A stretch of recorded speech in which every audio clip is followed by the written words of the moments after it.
Assalamualaikum warahmatullahi wabarakatuh. Alhamdulillah, nahmaduhu wa nasta'inuhu wa nastaghfiruh, wa na'udzu billahi min shururi anfusina wa min sayyiati a'malina. Man yahdihillahu fala mudilla lahu wa man yudlil fala hadiya lahu. Asyhadu an la ilaha illallah wahdahu la syarika lah, wa asyhadu anna Muhammadan 'abduhu wa rasuluh. Allahumma salli wa sallim ala Muhammad wa ala alihi wa sahbihi ajma'in, amma ba'd. Yang dimuliakan Tuan Imam, Tuan Muazzin, Ustaz-Ustaz, Doktor-doktor, pensyarah-pensyarah, hadirin mukminin dan mukminat yang dirahmati Allah Subhanahu wa taala. Alhamdulillah, pertamanya kita memanjatkan setinggi kesyukuran kepada Allah Subhanahu wa taala kerana setelah lama tidak berkuliah, hari ini kita dapat sambung balik. Dan saya tengok tak apa ramai, sebab mungkin student kita cuti ke cuti dengan tak cuti sama je student kita ni.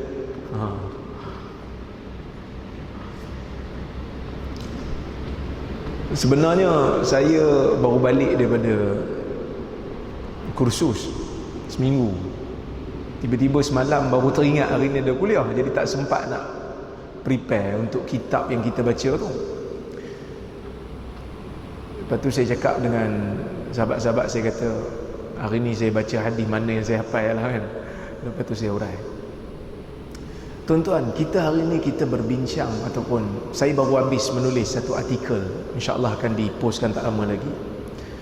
Kita berbincang tentang makna jama'atul muslimin.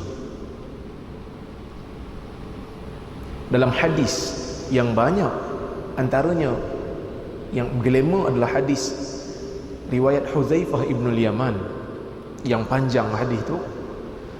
Kata Huzaifah, kana an-nas yas'aluna Rasulullah sallallahu alaihi wasallam anil khair wa kuntu as'aluhu 'anil syarr makhafata an yudrikani.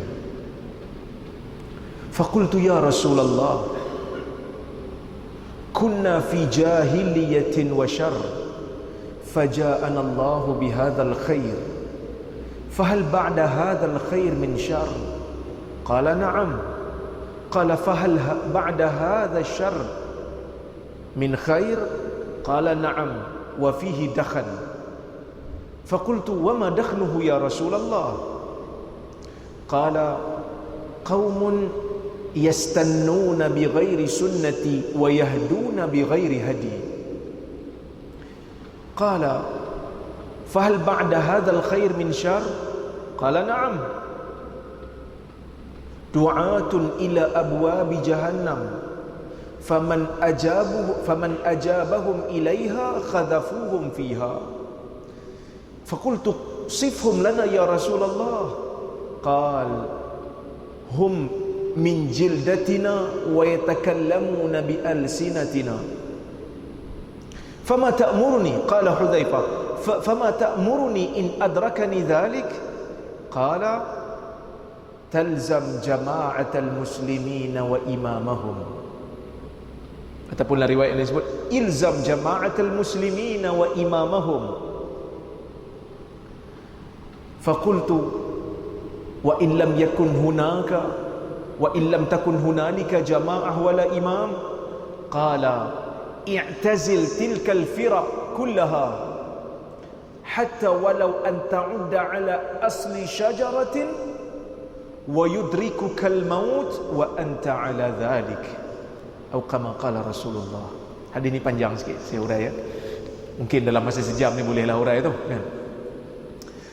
Kata Huzaifah, biasanya manusia di zaman Nabi bertanya Nabi tentang perkara yang baik. Kita bila baca hadis, memang sahabat-sahabat Nabi ni bila datang jumpa Nabi, dia akan tanya perbuatan yang boleh masukkan mereka ke dalam syurga. Ya Rasulullah, ayyul islami afdal? Ya Rasulullah, ayyul islami khair? Ya Rasulullah, apa Islam yang paling baik? Apa Islam yang terbaik? Nabi pun jawab, as-salatu ala waqtiha. Nabi kata salat pada waktunya. Ada yang kata al-jihadu fi sabilillah. Ada yang Nabi jawab al-birru lil walidain, buat baik kepada dua ibu bapa. Jadi Nabi jawab dengan jawapan yang berbeza-beza kerana perbezaan background ataupun perbezaan ciri-ciri orang yang bertanya dia. Sebab tu ada seorang sahabat tanya, apa Islam yang baik? Nabi kata la taghdab, jangan marah. Kerana mungkin orang yang bertanya Nabi tu, dia tanya dalam keadaan dia tu panah baran. So Nabi kata jangan marah, itu yang terbaik untuk engkau. Ada yang semua okey, cuma tak pergi jihad. Maka bila dia tanya Nabi apa perkara yang baik, Islam yang baik untuk dia, maka Nabi jawab al-jihadu fi sabilillah. Ada yang sahabat semua okey, cuma dia selalu solat lewat. Maka Nabi kata kat dia, Islam yang baik untuk kamu adalah apabila kamu solat di awal waktu. Kan? Jadi perbezaan tu bukan perbezaan sebab Nabi tak konsisten, tak, tapi kerana Nabi nak meraihkan kepelbagaian perbezaan manusia. Suara saya okey, jelas. Saya rasa macam gemar sikit. Ke memang macam tu kan? Baik. Kata Huzaifah, manusia di zaman Nabi ni bertanya tentang kebaikan. Tanya Nabi, tapi dia agak sedikit berbeza. Dia kata wa kuntu as'aluhu 'anil syarr. Kalau manusia bertanya tentang kebaikan kepada Nabi, aku pula sentiasa bertanya Nabi tentang kejahatan. Makhafata ayyudrikani, kerana aku bimbang kejahatan itu akan kena padaku. Tuan-tuan, Islam ini bersifat seimbang. Orang kata hari ini orang cuba nak popularkan istilah wasatiyah. Ada yang kata saya nak menjadi Islam yang wasatiyah, maka wasatiyah itu diterjemahkan sebagai moderate Muslim. Saya katakan sebenarnya wasatiyah ni bukan bermakna sederhana. Dia bukan sederhana. Siapa yang terjemahkan wasatiyah itu dengan sederhana agak kurang tepat. Dia kalau sederhana dia tak bersungguh lah, sederhana. Macam mana kau study ni? Sederhana je, tak bersungguh. Itu bukan Islam. Yang dimaksudkan dengan wasatiyah ini ialah Islam itu bersifat seimbang. Seimbangnya Islam tu. Sebab itu dikatakan wasat, dia berada di pertengahan. Kerana benda yang berada di tengah-tengah tu dia seimbang. Kalau kita letak di tepi dia akan jatuh. Maka Islam sifat dia di antara dua. Sama ada Islam ini bukan bersifat melampau dan Islam ini juga bukan bersifat cuai. Maka Islam berada di tengah-tengah, di pertengahan itu yang dipanggil sebagai seimbang. Maka Islam dalam hukum dia menggabungkan di antara teori dan amali. Islam bukan macam agama-agama lain yang hanya memikirkan tentang akidah semata-mata, yang berbentuk teori. Tetapi Islam bersifatkan dengan teori dan Islam juga ada amali. Islam suruh kita beriman kepada Allah, Islam juga suruh kita melaksanakan salat. Islam suruh kita beriman dengan malaikat yang kita tak pernah tengok dan tak pernah lihat. Islam juga perintahkan kita untuk membayar zakat. Kerana Islam menggabungkan dua ni menjadi dia seimbang. Islam juga bukan hanya suruh kita mencari tentang akhirat, Islam juga suruh kita hidup di atas muka dunia, campur dengan orang, lakukan amar ma'ruf nahi munkar, wujudkan ajaran Islam di atas muka bumi ini. Maka kata Syekh Al-Qardawi, Islam itu syamil kerana dia menggabungkan teori dan amali, dia menggabungkan di antara dunia dan akhirat. Baik. Bila kita kata Islam itu bersifat seimbang, Islam dia tidak hanya menyuruh kita buat benda baik. Kalau ramai sahabat Nabi tanya tentang benda baik, maka Allah Ta'ala jadikan seorang manusia kecenderungan dia lebih suka bertanya benda jahat, iaitu Huzaifah. Kata Huzaifah, aku tanya Nabi tentang benda jahat bukan sebab aku nak amal, tapi kerana aku bimbang kejahatan itu akan kena pada aku, sedangkan aku tak kenal dia jahat. Sebab itu tuan-tuan, bila kita belajar Islam ni, kita bukan hanya belajar benda wajib ya. Kita kena belajar benda haram. Kerana kalau kita hanya belajar benda baik ataupun benda wajib aja, bimbang nanti salat-salat juga, zina pun dok buat. Bimbang. Dia salat-salat. Dia kata pasal apa salat ni? Ialah salat benda wajib. Habis tu zina tak henti-henti. Macam tak ada faedah saja salat. Aku tak tahu pula zina tu haram. Ingat sunat. Kacau kan? Dia kena kenal benda haram. Bukan untuk dia amalkan benda haram tu, tapi untuk dia menjauhkan diri daripada benda haram tu. Maka sebab itu, siapa-siapa yang baca Al-Quran, dia akan dapati Al-Quran bukan hanya bercerita tentang benda yang baik. Ya, Al-Quran cerita benda baik. Al-Quran cerita tentang kisah Ashabu Badrin, Ahlu Badar, cerita orang yang berperang dalam Badar, orang yang berperang dalam Uhud. Quran cerita tentang pengorbanan Nabi Ibrahim, pengorbanan Nabi Musa, pengorbanan Nabi Isa. Ini benda baik yang dicerita dalam Quran, tokoh-tokoh. Tetapi Al-Quran juga bercerita tentang bagaimana orang-orang yang menentang Nabi. Dengan Al-Quran menyebut wa kadzalika ja'alna likulli nabiyyin aduwwa. Begitulah ketetapan kami menjadikan bagi setiap rasul itu ada musuh, syayatinal insi wal jin, daripada kalangan syaitan manusia dan jin. Maka bila kita baca Al-Quran, jangan kita sangka semua benda dalam Quran itu boleh dicontohi, maknanya boleh diamalkan serta-merta. Tak. Ada sebahagian benda dalam Quran kita tak boleh contohi, kita nak tinggalkan benda tu. Sebab saya pernah jumpa satu orang, nama dia Abu Jahal. Satu orang Muslim, nama dia Abu Jahal. Dalam IC Abu Jahal. Tuan-tuan pernah jumpa? Kan? Saya pernah jumpa. Saya pun pelik, macam mana nama dia boleh Abu Jahal? Ini mesti dengar kuliah separuh-separuh. Ustaz cerita pasal Abu Jahal, dia dengar tajuk kan. Dia kata bagus juga nama anak Abu Jahal kan? Boleh dicontohi. Sebab tu nak dengar kuliah kena bagi dengar bagi habis. Baik. Dan saya pernah dulu kan ada dia orang viralkan IC satu orang nama Firaun. Sungguh nama Firaun. Dahsyat tu. Kan orang tanya ayah dia, pasal apa bubuh nama anak Firaun? Jangan main-main, nama anak saya dalam Quran. Kacau kan. Memanglah di Firaun dicerita dalam Quran, tapi itu bukan suruh Tuhan suruh ikut dia. Suruh kenal kejahatan dia. Kan? Jadi ini Huzaifah. Maka kita pun sama. Bila kita belajar benda yang rukun iman, katalah kita belajar rukun iman, kita tak pada hanya belajar rukun iman, kita kena belajar perkara yang membatalkan iman. Kerana hari ni ramai orang Melayu dia anggap benda ni benda simple. Dia kata tak apa, saya beriman, iman saya kukuh, iman saya teguh. Tapi dalam masa yang sama pergi jumpa bomo juga. Dalam masa yang sama dok apa? Ikat tangkal juga. Bergantung dengan tangkal. Percaya dengan perkara sial. Percaya dengan benda khurafat. Jadi tak clear. Kerana kita kadang-kadang dalam kuliah kita hanya bercerita tentang akidah, apa yang membina akidah. Kita lupa perkara yang membatalkan akidah. Kita rasa kita sedang beriman, sedangkan kita lupa ada perkara yang membatalkan akidah yang kita dah buat pun tak sedar akidah terbatal. Kadang-kadang kat Facebook tuan-tuan, 2-3 hari ni pun ada juga di satu program software dalam Facebook duk mencari apa, menelik jodoh. Ada tengok dekat newsfeed kan?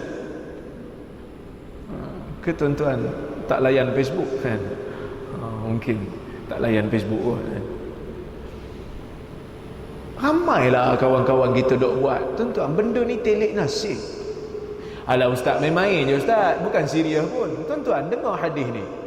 Dalam hadis riwayat Baihaqi, Nabi SAW bersabda, "Man atakahinan aw arrafan fasaddaqahu bima yaqul faqad kafara bima unzila ala Muhammad." Sesiapa yang mendatangi tukang telik ataupun tok bomo, dia membenarkan kata tok bomo tu, Dia pergi jumpa Tok Bomo, dia suruh Tok Bomo telik nasib dia. Tok Bomo bagi tahu ahli nujum. Zaman dulu dipanggil ahli nujum kan. Ahli nujum tu makna ahli perbintangan, tengok bintang ramal masa depan. Jadi Nabi kata kalau dia jumpa arraf, tukang telik, kahan, bomo-bomo, fasaddaqahu bima yaqul, kemudian dia membenarkan apa yang disebutkan oleh Tok Bomo ni, maka dia telah kufur dengan apa yang diturunkan oleh Muhammad sallallahu alaihi wasallam. Ustaz, saya tak percaya Ustaz, saya tanya main-main je. Benda main-main? Tak apalah, kerana ada satu lagi hadis dalam riwayat Muslim. Tadi Baihaqi, yang ni Muslim. Apa Nabi kata? Man atakahinan aw arrafan lam tuqbal salatuhu 40 yauma. Siapa yang pergi jumpa tukang telik, dia pergi jumpa, dia pergi tanya, fasa'alahu, dan dia bertanya tukang telik itu tentang nasib dia, tapi dia tak percaya pun. Tadi percaya, kalau percaya akidah habis. Yang ni tak percaya, saya saja je tanya nak tahu. Nabi kata apa? Lam tuqbal salatuhu 40 yauma, tak diterima salatnya 40 hari. Ini masalah akidah. Duk telik nasib ni bukan benda main-main. Memang hari ni kita rasa tak ada apa, saya main-main je nak tahu. Konon-konon takutlah, mana tahu calon-calon tu yang cantik sikit, bolehlah mulakan langkah pertama. Tapi kita kadang, kawan-kawan saya banyak belajar agama, kita duk buat, orang duk tengok kita buat. Ustaz pun buat. Ustaz mungkin dia boleh kawal diri dia, tapi masyarakat yang tengok ustaz duk buat, maka benda ni Nabi halang, kerana dia boleh membawa kepada rosaknya akidah. Baik. Kemudian Huzaifah kata lagi, ya Rasulullah, kunna fi jahiliyatin wa syarr, faja'ana Allahu bihadzal khair. Ya Rasulullah, dulu kita berada dalam keadaan jahiliyah dan kejahatan. Tuan-tuan, ada orang dia salah faham, dia ingat jahiliyah ni semata-mata jahil, tak ada tamadun. Dah. Bukan tak ada tamadun. Orang Arab dah ada tamadun. Dia orang boleh bina Kaabah, dia orang boleh bina peralatan, dia orang dah mula perniagaan, dan dia orang dah ada sistem pemerintahan, walaupun tribal system lah, tapi tetap ada. Orang Arab percaya dan yakin dengan kepimpinan Quraisy, dengan ketuanan Quraisy di tanah Arab, seperti mana ketuanan Melayu di tanah Melayu kan. Begitulah. Bukan jahiliyah, bukan bermakna tidak ada tamadun. Jahiliyah dinamakan jahiliyah kerana mereka sesat dalam mencari agama yang benar. Oleh kerana itu dalam banyak hadis-hadis Nabi SAW, Nabi mengisyaratkan tentang perkara-perkara jahiliyah ni. Abu Dzar dalam hadis yang sahih, Abu Dzar dia pernah gaduh dengan adik-beradik tiri dia. Satu ayah, dia ada adik-beradik tiri. Adik-beradik tiri dia, mak dia tu orang bukan Arab. Abu Dzar marah ke adik dia, Abu Dzar kutuk mak tiri dia. Adik dia pergi jumpa Nabi, Nabi panggil Abu Dzar, Nabi kata, ya Abu Dzar, innaka mru'un fika jahiliyah. Wahai Abu Dzar, pada kamu, walaupun kamu Muslim, tapi ciri-ciri jahiliyah masih ada. Kita tak kata dia kafir dah, tapi ciri-ciri jahiliyah tetap ada. Maka yang Huzaifah maksudkan ni bukan ciri jahiliyah, tapi zaman jahiliyah. Dulu kita berada di zaman jahiliyah, tapi kena jaga-jaga tuan-tuan. Kata Syekh Muhammad Al-Qutub, Syekh Muhammad Qutub, dia kata jahiliyah ini bukan semata-mata satu era ataupun zaman yang telah berlalu, tetapi jahiliyah ini adalah sifat yang mana dia akan berulang apabila masyarakat tidak mengenal Islam. Seperti mana kata Umar, tunqadu ural islami urwatan urwah idza nasha'a fil islam qaumun la ya'rifuna al jahiliyah. Akan terungkailah simpulan Islam satu rungkai demi satu rungkai apabila muncul di dalam Islam ini satu generasi yang tidak kenal apa itu jahiliyah.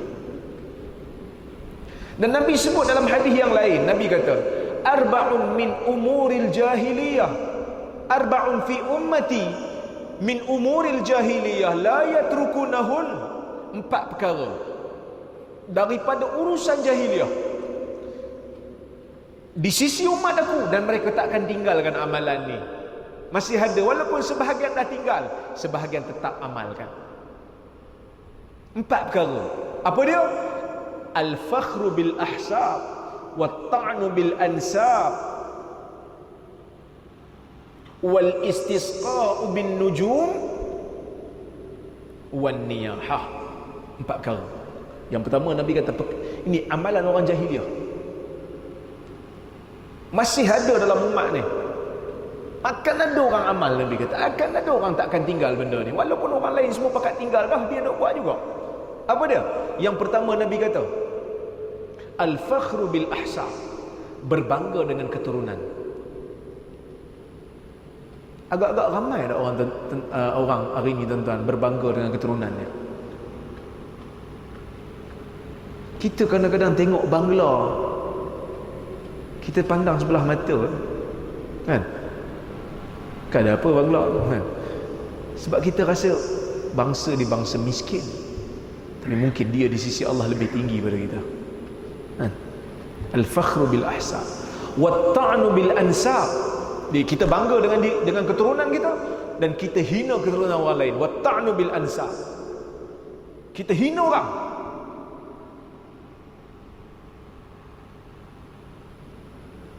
Kemudian Nabi kata lagi, wal istisqa'u bin nujum, minta hujan dengan bintang. Bila hujannya, kita hujan ni sebab kuasa bintang. Dia zaman ni mungkin tak pernah ada kot, kan? Tapi tengok bintang ni, tuan-tuan. Tengok bintang ramal masa depan ni. Agak-agak tuan-tuan ada zaman ni? Ada. Awak lahir bulan apa? Saya lahir bulan 6. Oh, awak punya zodiak Cancer. Cancer ni dia punya sifat macam ni, macam ni, macam ni, macam ni, macam ni. Awak bulan berapa? Saya bulan sekian-sekian. Oh, Pisces. Biasa dengar tak? Biasa dengar? Dia punya sifat macam ni, macam ni, macam ni. Ini semua perkara jahiliyah yang Nabi suruh kita tinggalkan. Dan hari ni ada orang telik nasib, bukan telik nasib, dia tak kata telik nasib, tapi ramal masa depan.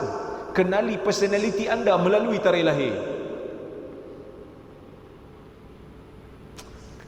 Ini benda yang tidak pernah diiktiraf oleh Islam. Mana kita nak tahu orang punya sifat dengan tarikh lahir? Lepas tu dia pergi letak sifat yang umum je, kan? Orang yang duduk kat pusat serenti bukan semua satu bulan dia lahir. Berbulan-bulan lahir. Pergi tanya, kan? Lahir bulan apa? Lahir bulan apa? Tak ada pula kata bulan siapa lahir bulan ni jadi binari dadah. Tak ada. Ini semua kebodohan yang Islam tidak pernah iktiraf. Kemudian kata Huzaifah, kita berada dalam keadaan jahiliyah dan kejahatan. Faja'ana Allahu bihadzal khair, maka Allah mendatangkan kita dengan kebaikan ini, iaitu dengan Islam. Fahal ba'da hadzal khair min syar? Huzaifah tanya, ya Rasulullah, lepas daripada kebaikan Islam yang kita dapat ni, adakah akan datang lepas daripada kebaikan ni kejahatan? Nabi kata, na'am, ya, akan datang kejahatan. Ulama bincang panjang, apa kejahatan tu? Sebahagian ulama kata kejahatan itu bukan kejahatan, keburukan. Keburukan itu apabila sahabat-sahabat berperang sesama sendiri dalam perang Jamal dan perang Siffin, di mana Ali dan kem Ali dan kem Muawiyah bertembung dan ramai sahabat meninggal. Talhah meninggal. Jadi sebahagian ulama kata inilah yang mungkin Nabi maksudkan, akan datang keburukan selepas daripada itu disebabkan oleh fitnah. Apa fitnah, tuan-tuan? Fitnah ni maksud dia bukan tuduh orang. Ada orang kata al-fitnatu asyaddu minal qatl. Fitnah itu lebih dahsyat daripada membunuh. Jangan fitnah orang. Kita dok faham fitnah tu tuduh orang. Bukan.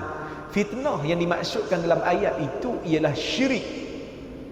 Fitnah dalam bahasa Quran dan bahasa sunnah, bila kita sebut fitnah, bila Nabi sebut innaha satakunu fitanun al-qa'idu fiha khairun minal mashi fiha wal mashi fiha khairun minas sa'i ilaiha,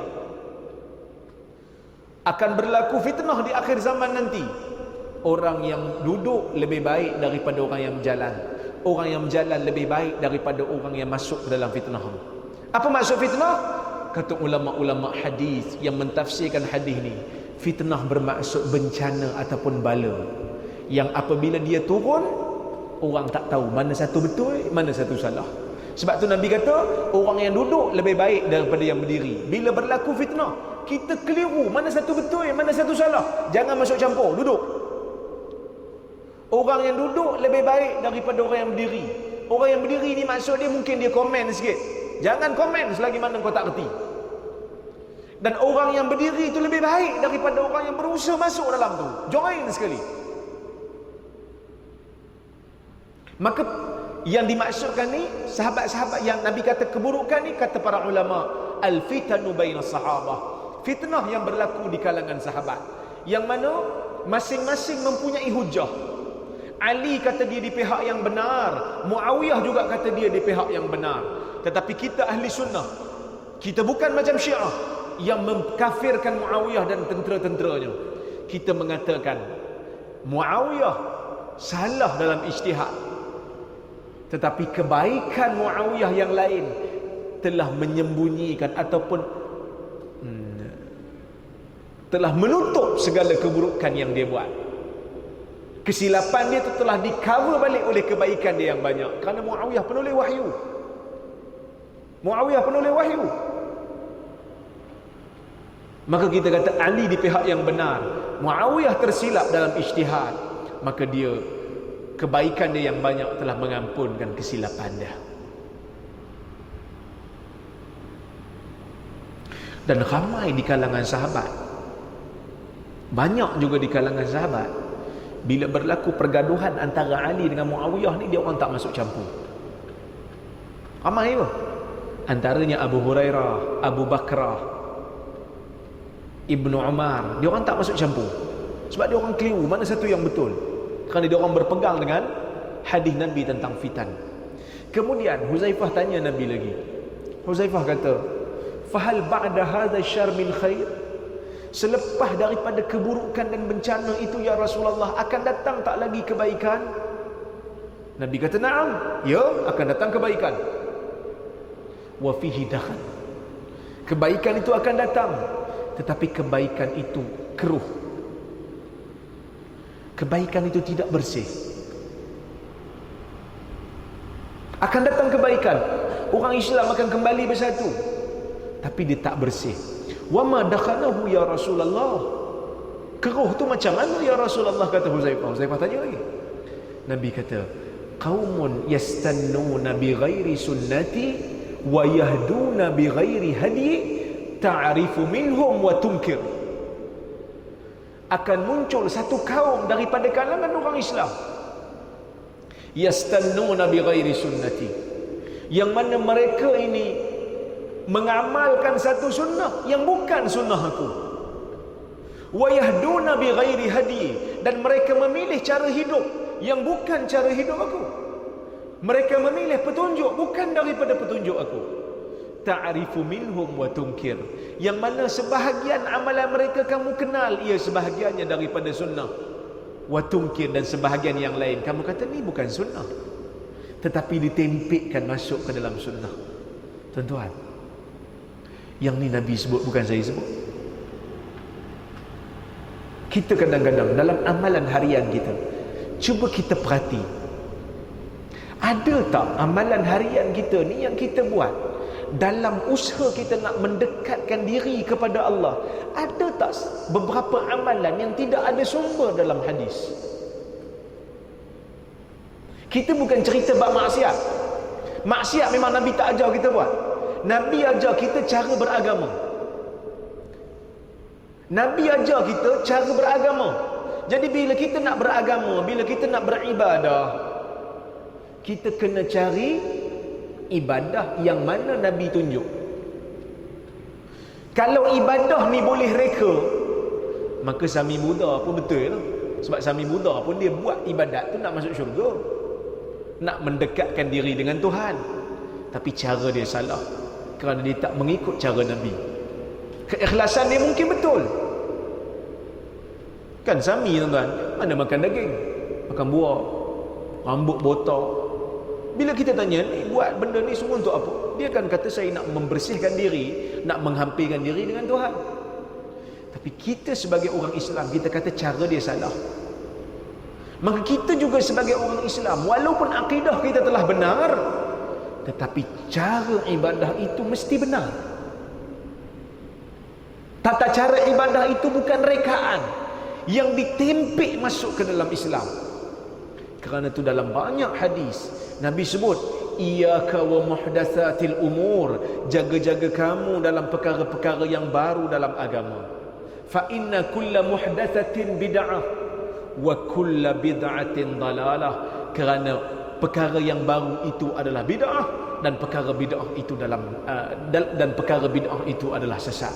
Maka Nabi menyebut tentang satu benda dalam Islam, iaitu bid'ah. Apa itu bid'ah? Perkara yang orang rasa dia ibadah, perkara yang orang rasa dia menghampirkan diri dengan Tuhan dengan perbuatan itu, tetapi sedang dia tidak sedar perbuatan itu sebenarnya bukan daripada Islam, tetapi ditempik masuk dalam Islam. Bila kita bercerita tentang bid'ah, bid'ah ni tuan-tuan, dalam Islam dia ada dua. Bid'ah dalam akidah, bid'ah dalam ibadah. Bid'ah dalam akidah ni Syiah, Khawarij, Murji'ah, Qadariyah, ini bid'ah dalam akidah. Ada satu lagi bid'ah dalam urusan agama, iaitu bid'ah fil ibadat. Bid'ah dalam perkara-perkara ibadah. Apa dia? Bid'ah dalam perkara ibadah ini ialah apabila kita mereka bentuk satu tata cara ibadah dengan bentuk yang khusus, dan ada kepercayaan bentuk itu mempunyai fadilat yang khusus, sedangkan tidak ada dalil. Yang tu jadi bid'ah. Yang tu dipanggil bid'ah idhafiyah.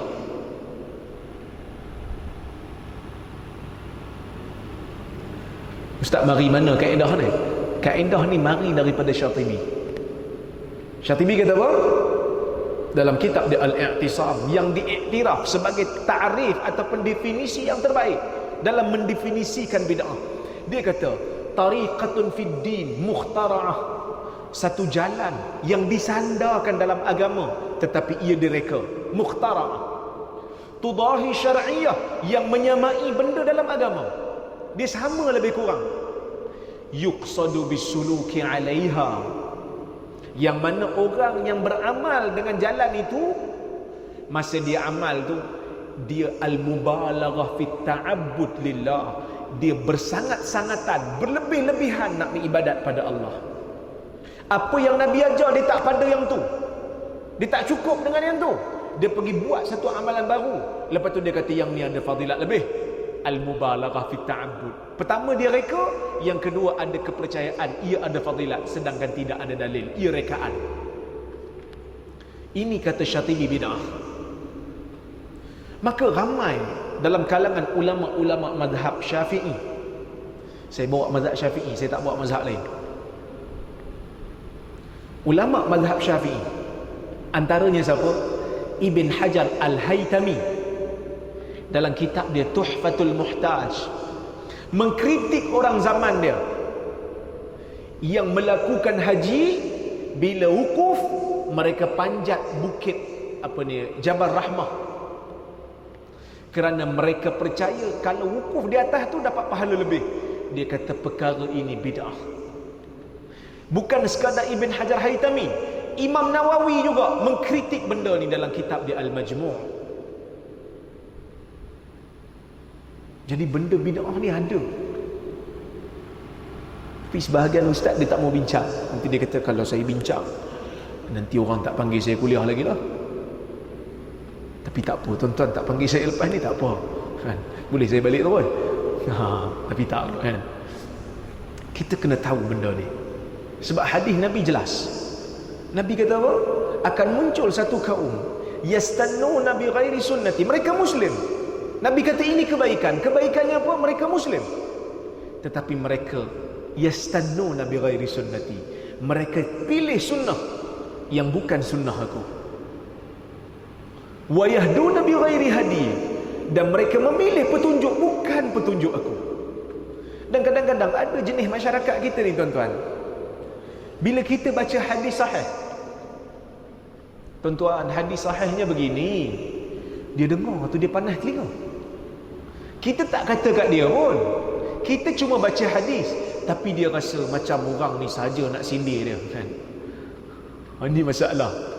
Ni orang yang disebut oleh Nabi dalam hadis mencari petunjuk selain daripada petunjuk Nabi. Kita sepatutnya bila dengar hadis sahih, amalan tu amalan yang kita tak pernah buat, paling tidak kita seronok dan kita bersyukur kerana kita berpeluang mendengar hadis yang sahih kan. Kita berpeluang dengar hadis yang sahih dan kita berpeluang nak amalkan hadis yang sahih.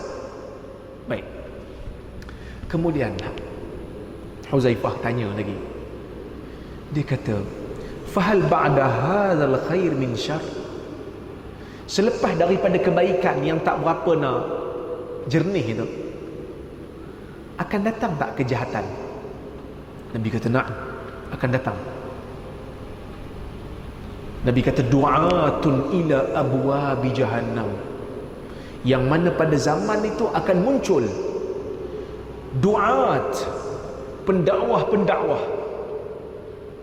Dahsyat dia panggil pendakwah. Du'at, pendakwah yang menyeru orang masuk ke dalam neraka jahannam. Faman ajabahum ilaiha, sesiapa yang menyahut seruan mereka, qadhafuhum fiha, mereka akan campak orang masyarakat yang ikut tu masuk dalam neraka.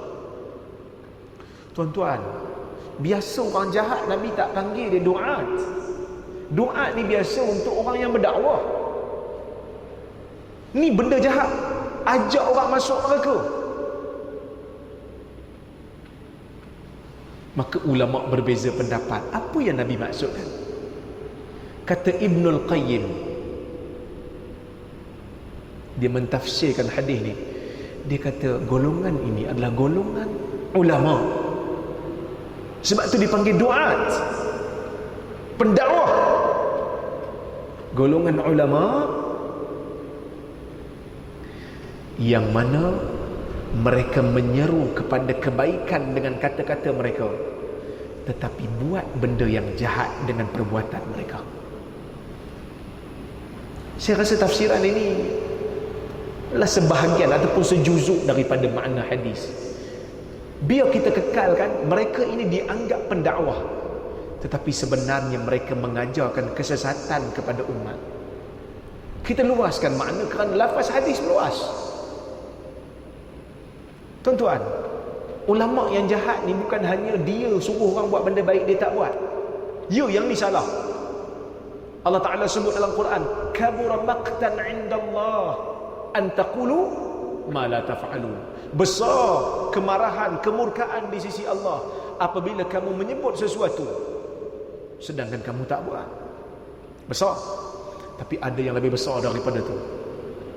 Apabila satu orang dianggap sebagai tokoh Islam tetapi mengajarkan sesuatu kepada umat perkara yang bukan daripada Islam, menyesatkan orang Islam.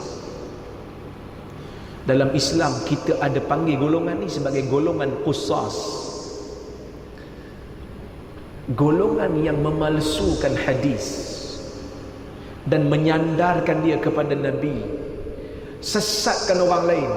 Sesiapa yang percaya dengan mereka juga menyebarkan ajaran mereka dan menyandarkannya pada Nabi akan dicampak masuk ke dalam neraka. Seperti mana kata hadis Nabi, fa innahu man kadzaba alayya muta'ammidan falyatabawwa maq'adahu minan nar. Siapa yang berdusta atas nama aku secara sengaja, maka tunggulah tempatnya di neraka. Habis itu mana dalil yang kata Orang yang sebar tanpa dia tahu, dia bukan reka, dia tak reka tapi dia sebar aja. Ada hadis lain, Nabi kata apa? Kafa bil mar'i kadiban ay yuhadditha bi kulli ma sami'. Cukuplah satu orang berbohong apabila dia menyebarkan semua benda yang dia dengar. Dia tak semak dulu. Maka kita kekalkan lafaz itu dengan lafaz yang umum. Du'atun ila abwabi jahannam. Pendakwah-pendakwah yang ajak orang masuk ke dalam neraka. Jaga-jaga tuan-tuan. Hari ini kita berada dalam keadaan keliru. Ustaz makin bergaduh, yang tu tak puas hati dengan yang ni. Kita sebagai umat, kadang-kadang ramai orang duk komplain kat saya, dia kata, tolonglah ustaz jangan bergaduh dekat Facebook. Kami orang awam pening. Dia kata, macam mana tak gaduh kat Facebook? Sebab kadang-kadang yang menyebarkan satu benda yang tak betul pun disebar kat Facebook. So kita nak counter, takkan kita nak counter dia diam, kita pun kena tulis. Kalau dah, masyarakat akan pening.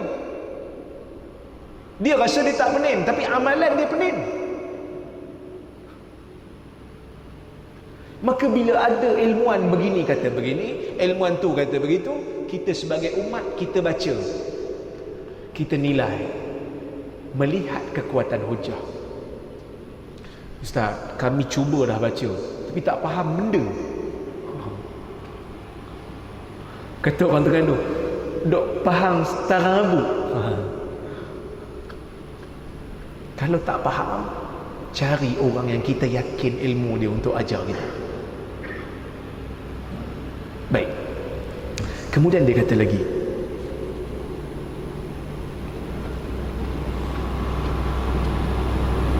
fama ta'muruni in adrakani dhalik. Bila munculnya pendakwah-pendakwah yang jahat ni, apa yang kau perintahkan aku ya Rasulullah untuk aku buat? Nabi kata, ilzam jama'atal muslimina wa imamahum. Kamu kena melazimi, kamu kena setia dengan jama'atul muslimin. Nabi pakai perkataan jama'atul muslimin wa imamahum, dan imam mereka, bukan imam mereka, pemimpin mereka. Inilah sebenarnya hadis yang kita, sebahagian kita mungkin pernah salah guna. Sebab saya dulu pernah salah guna, zaman bodoh dulu kan. Sekarang tak lah pandai benda pun, tapi tahu sikit lah. Dulu, zaman dulu, kita duk buat satu kumpulan dekat mahasiswa, dekat kampus. Kita kumpul satu kumpulan, kita buat usrah 2-3 minggu. Lepas tu kita kata, kita claim ini kumpulan kita ni jamaah. Inilah jamaah yang dimaksudkan dalam hadis. Sebab Nabi kata kamu kena bersama jamaah. Jadi kita namakan kumpulan kita jamaah. Jadi kitalah jamaah yang dimaksudkan tu. Itu syok sendiri. Bukan itu makna dia. Ataupun jamaatul muslimin ni bukan makna dia mana-mana parti politik, bukan. So apa makna jamaatul muslimin? Asy-Syatibi dalam kitab dia Al-I'tisam membawa 5 tafsiran. Dia dok bawa 5 tafsiran. Tapi saya tak mengurai lah, yang tu panjang, kita nak insya-Allah ni. Tapi tafsiran yang paling masyhur, yang paling terkenal, 2. Yang pertama, jama'atus sahabah wa tabi'in, kumpulan sahabat dan tabi'in, walladzina taba'uhum bi ihsan. Ini yang disebut oleh Ibn Abil Ais Al-Hanafi dalam kitab dia Syarah Aqidah At-Tahawiyah. Dia kata yang dimaksudkan dengan jama'atul muslimin dalam hadis tu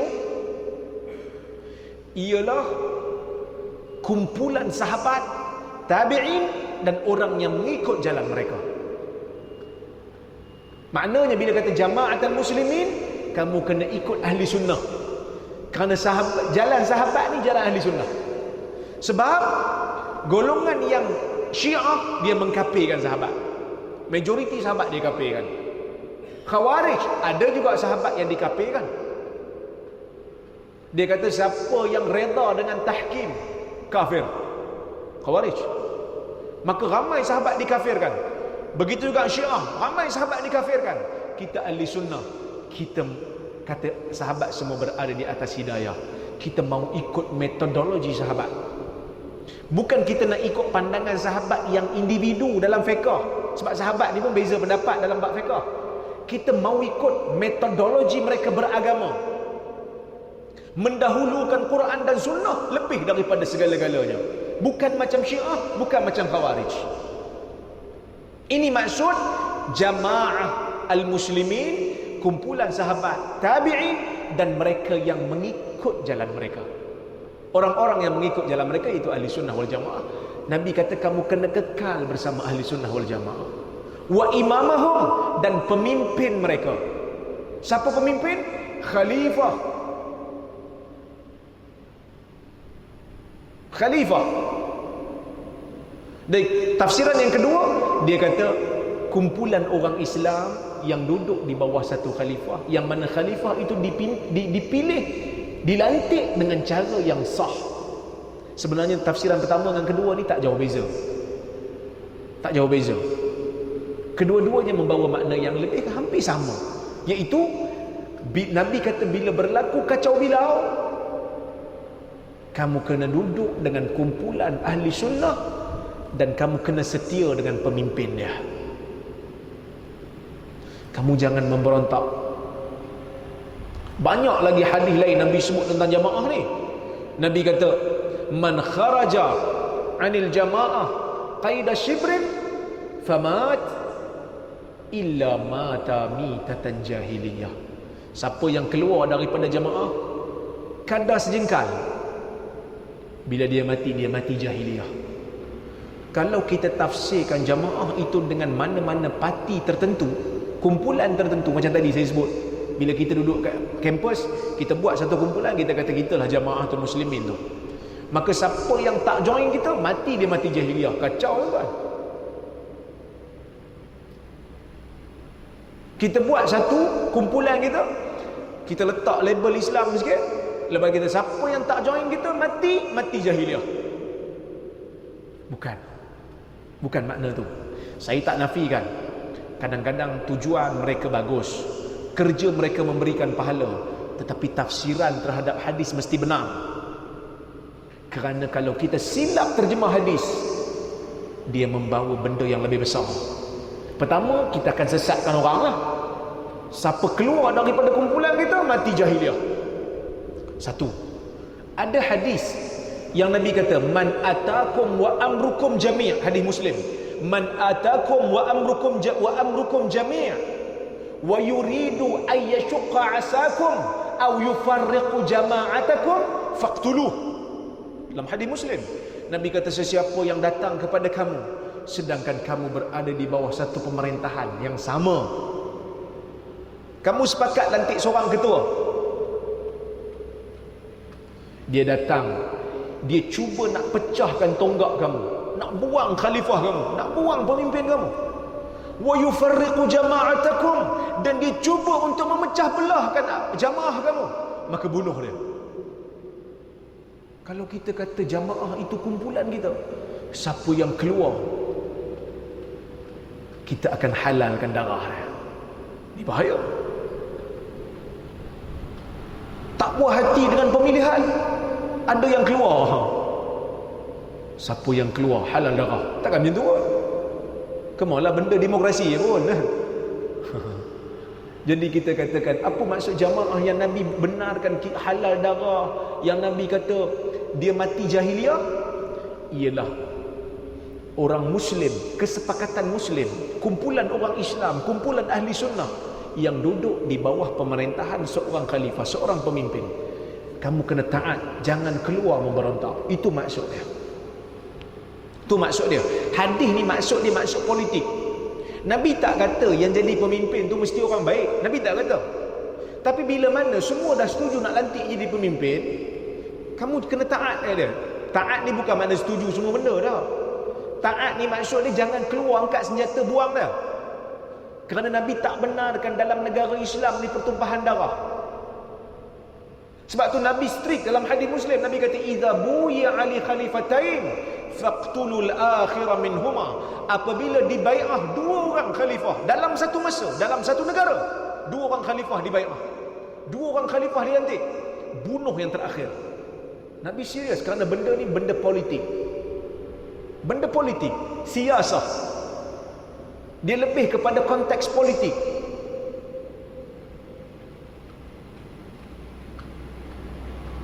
Habis itu kumpulan-kumpulan yang dakwa mereka jemaah-jemaah ni, jemaah muslim ni kan? Kita kata bukan jamaatul muslimin, tetapi mereka ini adalah jamaah min jamaatil muslimin. Mereka satu kumpulan daripada perkumpulan orang Islam.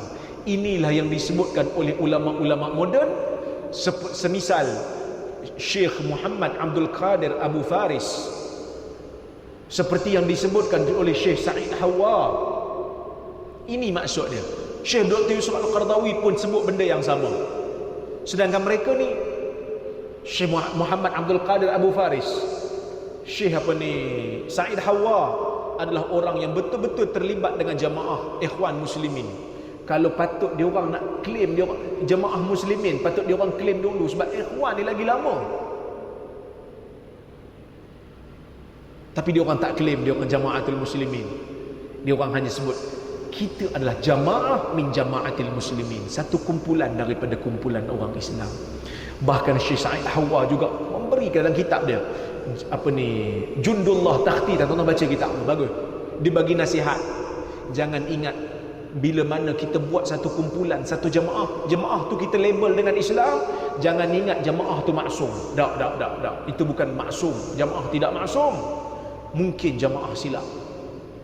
Dia tegur ahli-ahli ikhwan yang berada di sana dulu. Jadi tuan-tuan, saya rasa benda ni kita kena clear kot. Bila kita sebut jamaatul muslimin, bukan maksud perkumpulan orang, bukan maksud mana-mana parti, tetapi dia adalah kesepakatan orang Islam yang duduk di bawah satu khalifah. Kemudian Huzaifah kata lagi, fa illam takun hunalika jamaah wala imam. Tapi kalau satu zaman nanti aku hidup dalam satu zaman yang mana tak ada jamaah, tak ada imam. Jemaah tak ada, imam tak ada. Duduk dalam satu negara. Macam mana nak buat? Nabi kata i'tazil tilkal firaq kullaha. Tinggalkan kumpulan-kumpulan yang ada tu. Tinggal. Kita mau bersama dengan ahli sunnah, dengan pemimpin ahli sunnah. Tak ada, jangan ikut. I'tazil, kamu lepaskan diri daripada mereka. Maknanya jangan masuk campur. Walau an ta'udda ala asli syajarah, walaupun kamu kena gigit akar kayu, hatta yudrikakal maut, sehingga maut menjemput kamu, wa anta ala dhalik, dan kamu masih lagi menggigit akar tu. Orang tarik pun kamu gigit akar tu, jangan bagi lepas.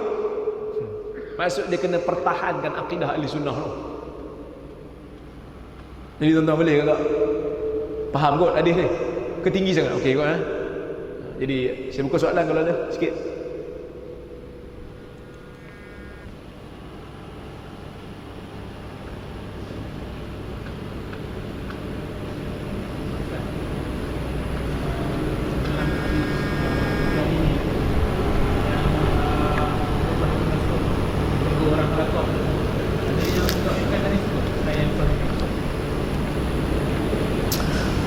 Ada yang dhaif kan? Sebab dia kata ada seorang perawi, saya lupa nama dia, ada seorang perawi, Yahya bin Ma'in kata laisa bi syai'. Perkataan laisa bi syai' kalau disebut oleh ulama lain, maksud dia hadis itu langsung tak boleh pakai kan?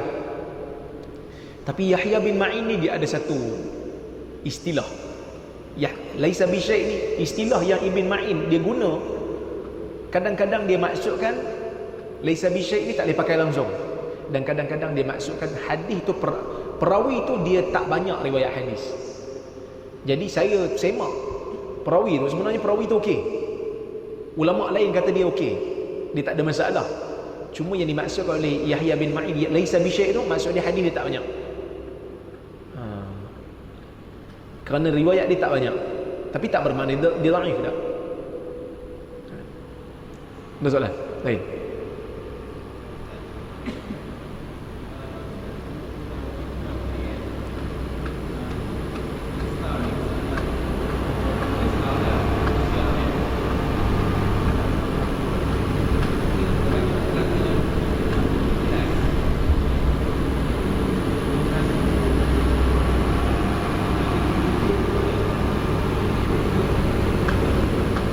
Baik. Demokrasi ni kita kena pilih pemimpin lah.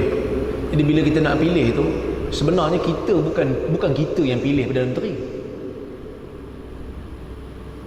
Kita pilih Perdana Menteri. Kita pilih ahli parlimen kita lah. Kita pilih hadun kita lah. Jadi kita nak pilih hadun tu, kita pilih yang mana yang memberikan manfaat kepada umat tu, yang boleh buat kerja.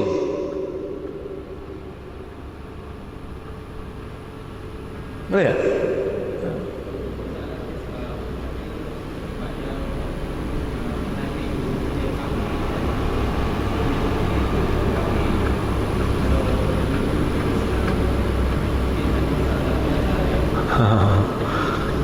Dia benda ni yang kita panggil ijtihad.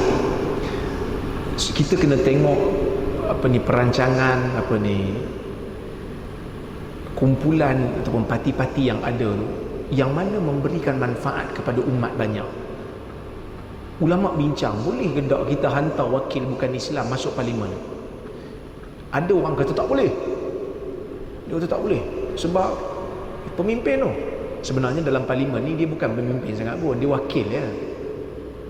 Dia wakil kan. Pemimpin ni dia orang yang pilih sama-sama dia orang. Dia orang pilih siapa akan jadi Perdana Menteri. Kan? Jadi kalau kita tengok situasi sekarang ni, kursi kat parlimen ada 222. Parti yang betul-betul kafir DAP, MCA, MIC ni, dia orang kursi dia orang tak banyak pun. Parti Melayu yang banyak, Muslim. UMNO, PAS, PKR pun majoriti Muslim. Jadi tak ada isu lah kat situ sebenarnya. Jadi kita pilih lah yang mana boleh buat kerja. Realitinya begitu. Nanti kalau orang kafir beramai, masa tu kita buat ijtihad lain lah, sebab politik ni berubah-ubah. Katalah ada satu calon Muslim teruk, tak buat kerja kan. Satu parti, satu wakil lagi, dia bukan Muslim tapi dia boleh buat kerja, beretika, amanah. Kita bawa lah dia pergi parlimen, tak ada masalah, kerana majoriti memang yang berada di parlimen tu Muslim. Bagi saya lah, kalau ada perbahasan yang kedua tu wallahu alam kan. Kalau mungkin tuan-tuan tak setuju, sebab dia yang parti bukan Islam ni bukan hanya pada pembangkang belah-belah parti merentah pun ada. Dia coalition dengan dia ada pakatan dengan parti kafir dia pula. Memang kena, macam mana pun kita kena berdepan dengan situasi ni. Jadi kita tu kena ijtihad, yang mana yang memberikan manfaat kepada umat banyak, masa tu kita pangkah dia lah. Allahu ta'ala alam.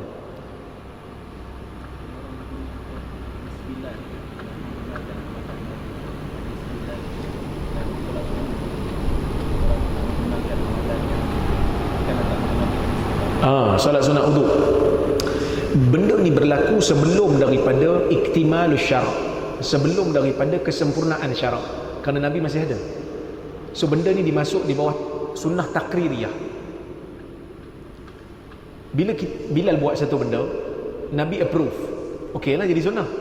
Kita buat satu benda, siapa nak approve?